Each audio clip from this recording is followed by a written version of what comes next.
ჰომო გეორგიკუსის გამოფენა ისრაელში. საქართველოში აღმოჩენილი უძველესი ადამიანის ნაშთები ისრაელის ზემო გალილეის პრეისტორიის მუზეუმში გამოიფინა. ღონისძიების ფარგლებში მუზეუმს დაახლოებით 1,800,000 წლით ათარიღებული ზეზოსა და მზიას თავის ქალების ასლები გადაეცა.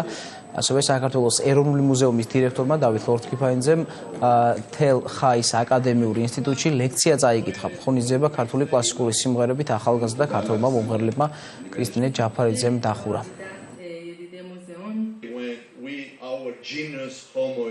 ძალიან მიხარია, რომ ჩვენი თანამშრომლობა ფართოვდება და რაც ყველაზე მნიშვნელოვანია, ეს არის მიმართული მომავლისკენ.